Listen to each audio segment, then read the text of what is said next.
എന്തുകൊണ്ടാണെങ്കിൽ നിങ്ങളും ചിലപ്പോൾ ഇത് ഓപ്പറേറ്റ് ചെയ്യുന്നുണ്ടോ, വെഹിക്കിൾ മൂവ് ചെയ്യോ അല്ലെങ്കിൽ എന്തെങ്കിലുമൊക്കെ ഇത് ചെയ്യാത്തതുകൊണ്ടുള്ള അപകടവും ഉണ്ടായിട്ടുണ്ട് അറിയാതെ വന്നിട്ട്.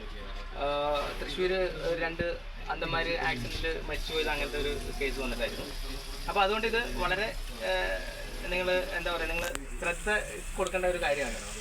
വണ്ടി സ്റ്റാർട്ട് ചെയ്ത് എയർ കയറിയതിന് ശേഷം, ഫുൾ എയർ കയറിയതിന് ശേഷം മാത്രം നിങ്ങൾ ബ്രേക്ക് അപ്ലൈ ചെയ്യുക. ബ്രേക്ക് അപ്ലൈ ചെയ്തിട്ട് വേണം ഈ ഡ്രൈവിലേക്കോ അല്ലെങ്കിൽ നിങ്ങൾ റിവേഴ്സിലേക്കോ മാറ്റുന്നുണ്ടെങ്കിൽ.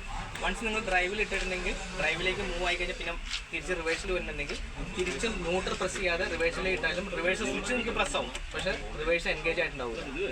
അപ്പോൾ അതുകൊണ്ട് അത് കെയർഫുൾ ആയിരിക്കും. ഓക്കെ, ഇനി ഇത് ഹെഡ്ലൈറ്റിൻ്റെ സ്വിച്ചാണ്. ഇതിനകത്ത് പല പൊസിഷൻസ് ഉണ്ട്. ഫസ്റ്റ് പൊസിഷൻ പാർക്ക് ലാമ്പാണ്. Second position headlight low ബീമാണ്.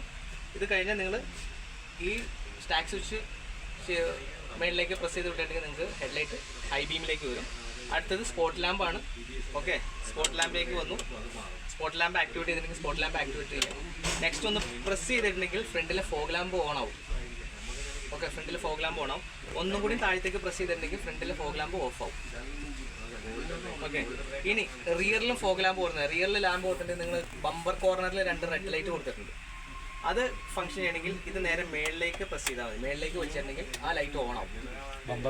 ബമ്പറിൽ കോർണറിൽ 2 ലൈറ്റ് കൊടുത്തിട്ട് മേളിലേക്ക് പ്രസ് ചെയ്തിട്ടുണ്ടെങ്കിൽ, ഒന്നുകൂടി മേളിലേക്ക് പ്രസ് ചെയ്തിട്ടുണ്ടെങ്കിൽ അത് ഓഫ് ആയി പോകും.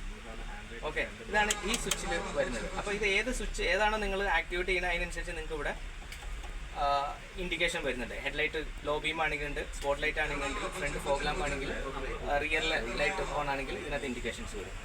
ഇത് കൊടുത്തിരിക്കുന്നത് നമുക്ക് ഈ ഡിസ്പ്ലേയുടെ ഇലൂമിനേഷൻ കൂട്ടാനും കുറയ്ക്കാനും വേണ്ടിയിട്ടാണ്. ഇപ്പോൾ നൈറ്റ് കൂടുതൽ ട്രാവൽ എടുക്കുമ്പോൾ ഓട്ടോമാറ്റിക്കലി നമ്മൾ സ്റ്റാർട്ട് ചെയ്ത് പാർക്കിംഗ് ലാമ്പിലേക്ക് പോയിട്ടുണ്ടെങ്കിൽ തന്നെ അതൊന്ന് ഡിമ്മാവും. വീണ്ടും ഡിമ്മ് കുറയ്ക്കാൻ വെച്ചാൽ ഡ്രൈവർക്ക് ചില സമയത്ത് അത് ഒരു അരോചകമായിരിക്കും, മുഖത്തേക്ക് ലൈറ്റിൻ്റെ ഇത് വരിക. അത് കുറയ്ക്കാനും കൂട്ടാനും വേണ്ടിയിട്ടാണ് ഈ സ്വിച്ച് കൊടുത്തിരിക്കുന്നത്.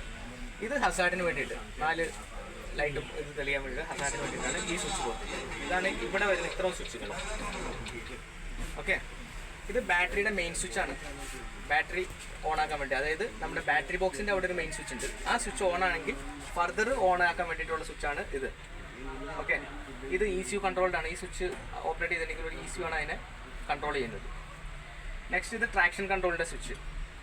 നമ്മൾ സ്ലിപ്പറി റോഡ്സിലെല്ലാം നമുക്ക് യൂസ് ചെയ്യാൻ വേണ്ടിയിട്ടുള്ളതാണ് ഇത്. അടുത്തത് ഹിൽ സ്റ്റാർട്ട് എന്ന് പറയും. അതായത് വെഹിക്കിൾ ഇപ്പോൾ ഒരു കയറ്റത്ത് നിൽക്കുകയാണെന്നുണ്ടെങ്കിൽ പുറയിലേക്ക് വണ്ടി മൂവ് ആവാതെ നോക്കാൻ വേണ്ടിയിട്ട്. അതായത് ഇപ്പോൾ നമ്മൾ നല്ല സ്കിൽഡ് ആയിട്ടുള്ള ഡ്രൈവർ ആണെങ്കിൽ നമ്മൾ ഹാഫ് ക്ലച്ചിൽ വണ്ടി എടുക്കില്ല, അതേ ഒരു ഫംഗ്ഷനാണ് ഇതിനകത്ത് ചെയ്യുന്നത്. ബ്രേക്ക് അപ്ലൈ ചെയ്തു. ഇത് നോർമൽ ഗിയർ ബോക്സ് ഇതിനകത്താണെങ്കിൽ നമ്മൾ ബ്രേക്ക് അപ്ലൈ ചെയ്തു, ഫസ്റ്റ് ഗിയർ ഏതാണെന്ന് വെച്ചാൽ ഗിയർ ഇട്ടു. നിങ്ങൾ ഇത് പ്രസ് ചെയ്തിട്ടുണ്ടെങ്കിൽ ഈ ഒരു പടം ഇതിനകത്ത് വരും, ഒരു ബസ് ചേരി